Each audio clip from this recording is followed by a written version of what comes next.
Jean Dujardin choque Léa Salamé. On est taxé de facho quand on aime son pays. Les plateaux télévisés réservent parfois des moments d'authenticité rares qui transcendent le simple exercice promotionnel. En effet, lorsqu'une star du cinéma français accepte de livrer ses pensées sans filtre, l'audience découvre alors un autre visage. Jean Dujardin maîtrise cet art de l'équilibre entre légèreté et profondeur depuis des décennies maintenant. Par conséquent, son passage au JT de France 2 le jeudi 16 octobre 2025 ne pouvait laisser indifférent. D'ailleurs, face à Léa Salamé, l'acteur oscarisé livre des réflexions qui dépassent largement le cadre convenu de l'interview classique. Ainsi, entre nostalgie cinématographique et regard acéré sur la société, l'échange promet de bousculer quelques certitudes. Jean Dujardin a provoqué un authentique raz-de-marée nostalgique en réincarnant son personnage légendaire de Brice de Nice. En effet, le 12 août dernier, l'acteur replonge dans cet univers délirant qui a marqué toute une génération. Sorti en avril 2005, ce film devient rapidement un phénomène populaire grâce aux répliques cultes et à la gestuelle inimitable. Par ailleurs, plusieurs cinémas français décident de remettre l'œuvre à l'affiche pour célébrer ses 20 ans d'existence. Notamment, le Grand Rex à Paris accueille une projection spéciale le 6 avril dernier en présence de l'équipe.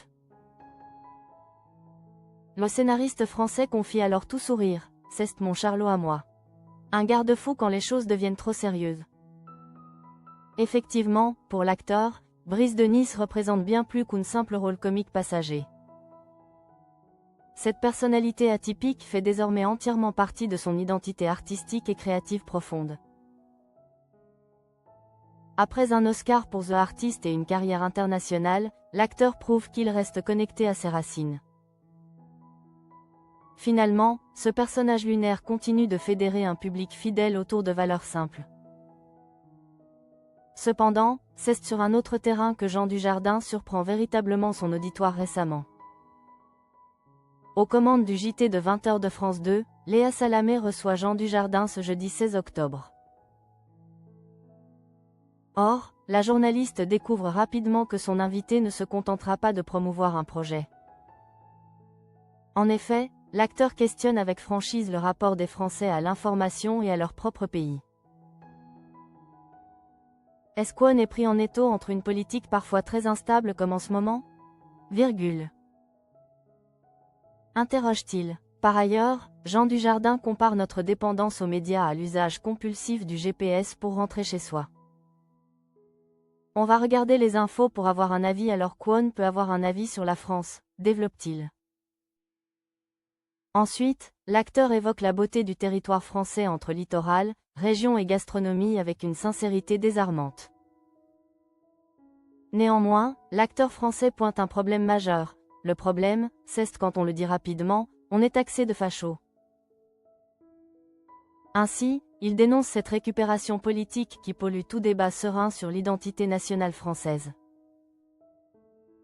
Je suis rétrograde parce que j'aime le pâté, lance-t-il avec une pointe d'ironie mordante.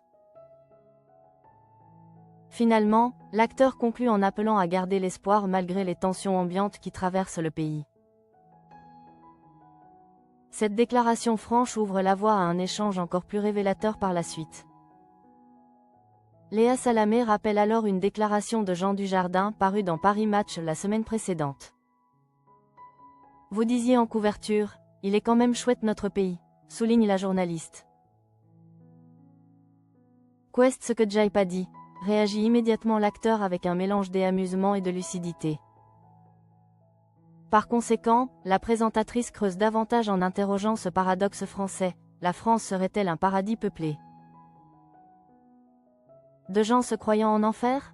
Le réalisateur et producteur français reconnaît alors la complexité du sujet, c'est très compliqué dès qu'on parle de la France. Effectivement, l'acteur observe que pour certains, la France évoque la rancœur tandis que d'autres cultivent la défiance. Néanmoins, le quinquagénaire déplore surtout l'absence totale de nuances dans les débats contemporains qui animent les médias. Ce que je vois moi depuis 25 ans, je vois des gens qui aiment leur pays, affirme-t-il. En outre, L'acteur établit une distinction nette entre les réseaux sociaux et la réalité humaine qu'il côtoie quotidiennement.